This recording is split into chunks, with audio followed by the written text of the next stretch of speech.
O comediante Léo Lins se viu no epicentro de uma tempestade jurídica e midiática em 30 de maio de 2025. Nesse dia, a Terceira Vara Criminal Federal de São Paulo proferiu uma sentença que sacudiu o mundo do entretenimento. Lins foi condenado a uma pena de 8 anos e 3 meses de prisão, a ser cumprida inicialmente em regime fechado.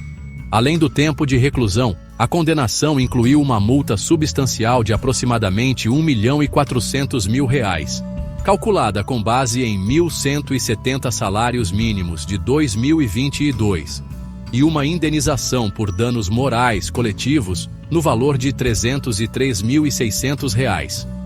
O estopim para essa decisão severa foi o conteúdo de seu espetáculo de comédia perturbador.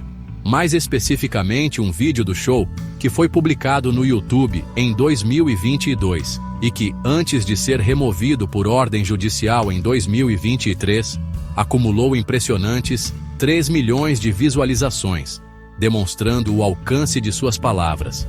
O espetáculo perturbador e o vídeo que viralizou continham uma série de piadas que foram consideradas profundamente ofensivas e discriminatórias pela justiça.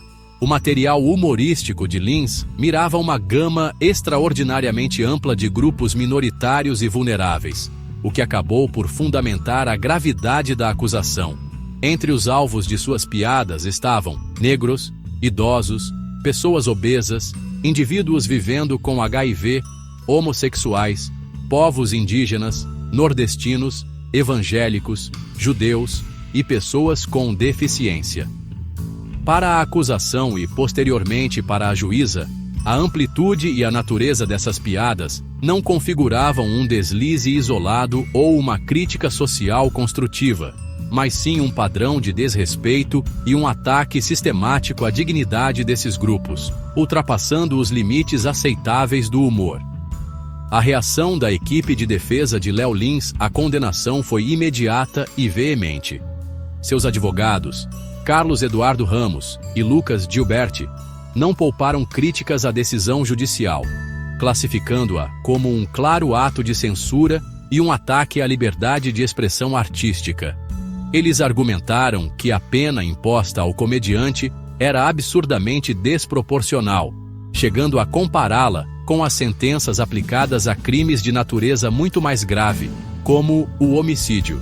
A defesa anunciou prontamente que iria recorrer da sentença, reiterando a tese de que o humor, por sua própria natureza transgressora, frequentemente explora temas desconfortáveis e tabus sociais, e que criminalizar essa forma de expressão abriria um precedente perigoso e restritivo para toda a comunidade artística no Brasil. É importante notar que a condenação de maio de 2025 não foi o primeiro encontro de Léo Lins com o sistema judicial por conta de seu humor. O comediante já possuía um histórico de controvérsias legais. Em agosto de 2024, por exemplo, a Justiça de Sergipe o condenou a pagar uma indenização de R$100 mil por danos morais coletivos à comunidade surda, além de proibi-lo de fazer novas piadas consideradas ofensivas contra minorias, sob pena de multa diária. No ano anterior, em 2023, Lins teve R$300 mil bloqueados de suas contas bancárias e seus perfis no YouTube e TikTok foram temporariamente suspensos por descumprimento de ordens judiciais. Curiosamente, também em 2023, o ministro André Mendonça, do Supremo Tribunal Federal, cassou uma decisão judicial anterior que proibia Lins de fazer comentários potencialmente ofensivos, considerando tal medida desproporcional à época, o que demonstra a complexidade e as nuances legais envolvidas. O debate sobre os limites do humor é antigo, mas o caso Léo Lins o reacendeu com uma intensidade particular, expondo duas visões fundamentalmente opostas. De um lado, estão os defensores da liberdade de expressão quase que irrestrita para os humoristas. Para este grupo, a comédia, para ser verdadeiramente eficaz e cumprir seu papel social, precisa ter a liberdade de explorar absolutamente todos os temas, sem exceções. mesmo aqueles considerados mais sensíveis, tabus ou politicamente incorretos. Nesta perspectiva, o comediante é frequentemente comparado a um bobo da corte moderna, uma figura que detém uma espécie de licença especial para criticar, satirizar e até chocar, forçando a sociedade a confrontar suas próprias contradições, preconceitos e hipocrisias. Qualquer restrição imposta ao humor seria vista como censura. Em contrapartida, existe uma corrente de pensamento igualmente forte que argumenta que o humor não pode, e não deve, servir como um escudo ou uma desculpa para a disseminação de preconceito, discriminação ou discurso de ódio, especialmente quando direcionado a grupos historicamente vulneráveis e marginalizados. Para os defensores dessa visão, piadas que ridicularizam minorias ou que reforçam estereótipos negativos não são inofensivas. Pelo contrário, elas contribuem ativamente para a criação de um ambiente hostil, para a perpetuação da discriminação e da violência simbólica, podendo ter consequências psicológicas e sociais reais e dolorosas na vida das pessoas e comunidades atingidas. O direito à dignidade humana, portanto, deveria prevalecer sobre uma liberdade de expressão que cause dano. A grande dificuldade reside, justamente, em traçar a linha divisória entre uma piada que é meramente provocadora, ácida ou transgressora, e um discurso que efetivamente se configura como ódio, difamação ou incitação à discriminação.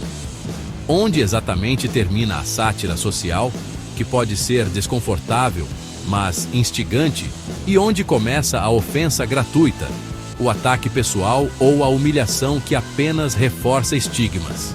Esta é uma questão profundamente subjetiva e altamente contestada, cujas respostas variam enormemente dependendo da sensibilidade individual, do contexto cultural, das experiências de vida de cada pessoa e, crucialmente, da posição social de quem fala e de quem é alvo da piada.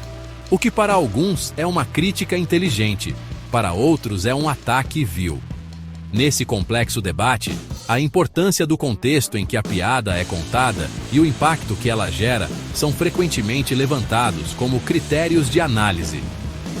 Enquanto alguns argumentam que a intenção do comediante é o fator primordial, se ele pretendia apenas fazer rir e provocar o pensamento, e não ofender deliberadamente, outros colocam o foco no efeito que a piada tem sobre o público, e mais especificamente sobre os grupos que são alvo dela.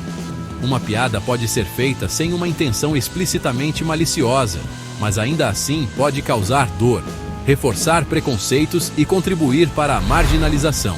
Assim, a discussão transcende a liberdade do artista e engloba também sua responsabilidade social e as consequências de suas palavras no mundo real.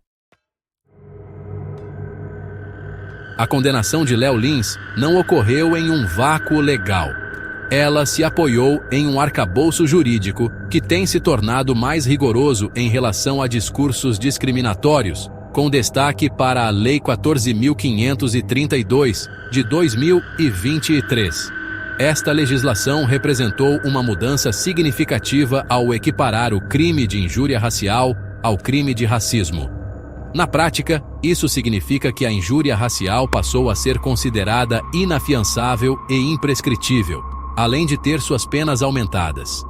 Essa alteração legislativa reflete um claro endurecimento por parte do Estado brasileiro no combate ao racismo e a outras formas de discriminação, enviando uma mensagem de que manifestações preconceituosas, mesmo que proferidas sob o manto do humor ou em contextos artísticos, não seriam mais tratadas com a mesma leniência de antes.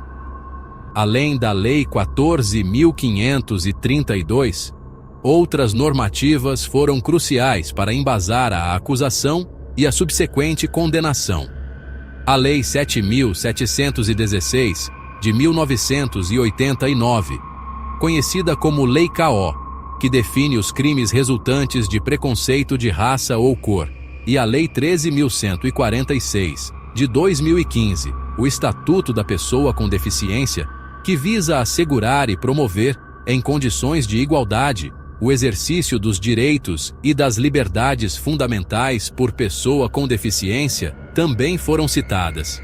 O Ministério Público Federal utilizou esse conjunto de leis para sustentar a acusação de que Léo Lins, através de suas piadas, não apenas ofendia, mas incitava ativamente a intolerância e a violência verbal contra diversos grupos, argumentando que suas performances ultrapassavam os limites da liberdade artística e configuravam crimes tipificados.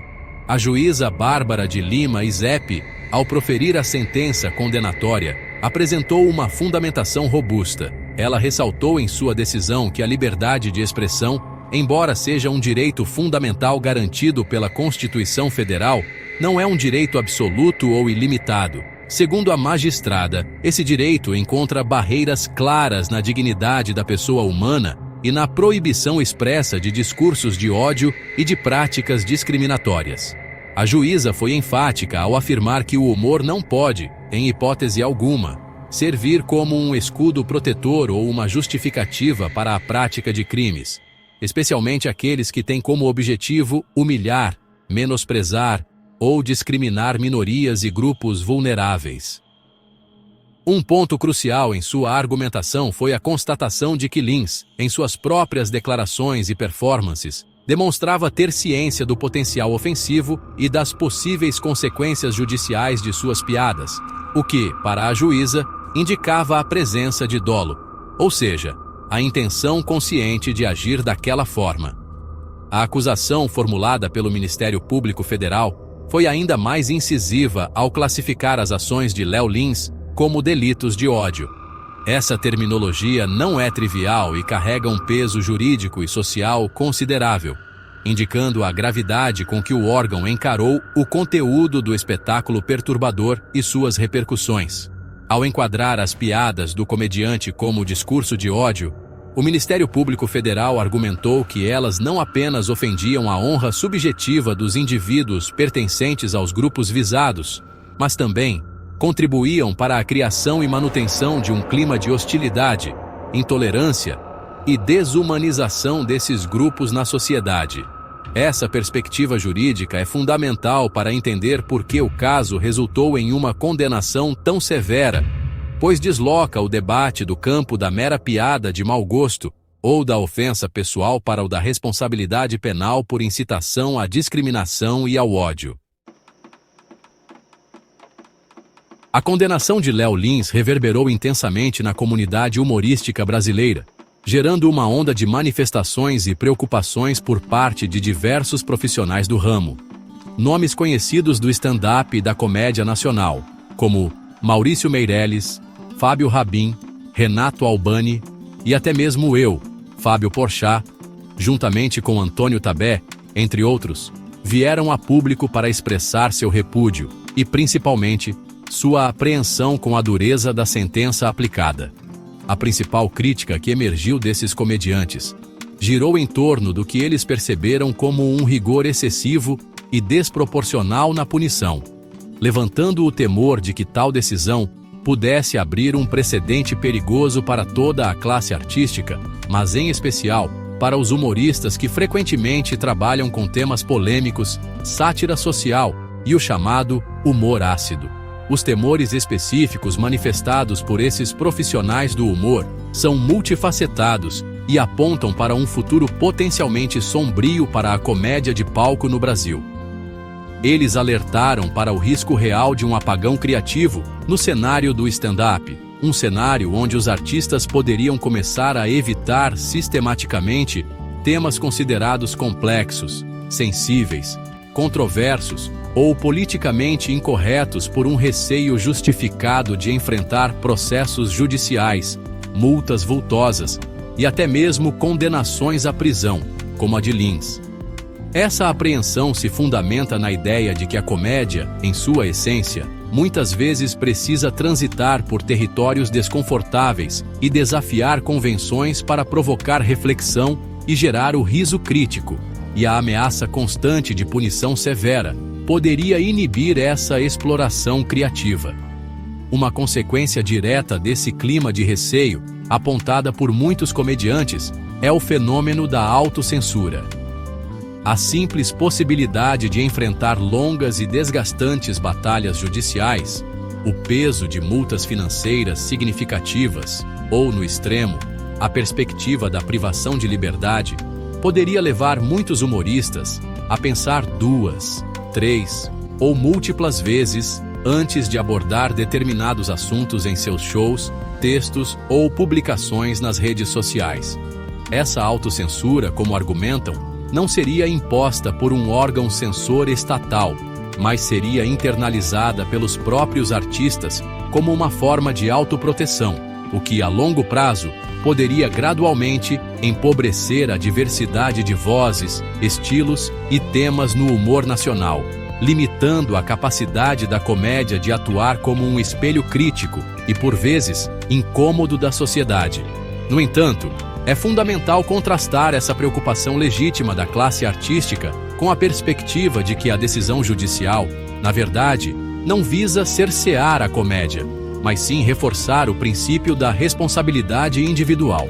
Para alguns observadores, juristas e parte da sociedade civil, a condenação de Léo Lins não representa uma ameaça à liberdade de expressão humorística em si, mas serve como um importante lembrete de que artistas, assim como quaisquer outros cidadãos, são responsáveis por suas palavras e atos, especialmente quando estes podem configurar crimes previstos em lei, como racismo, injúria qualificada ou incitação ao ódio e à discriminação. Nessa visão, a justiça não estaria calando o humor, mas aplicando a lei para proteger a dignidade de grupos vulneráveis, estabelecendo que o palco e o microfone não conferem imunidade para discursos criminosos. O caso Léo Lins não ficou restrito aos tribunais e às colunas de jornais. Ele explodiu nas redes sociais, transformando-se em um dos tópicos mais debatidos e polarizados do país.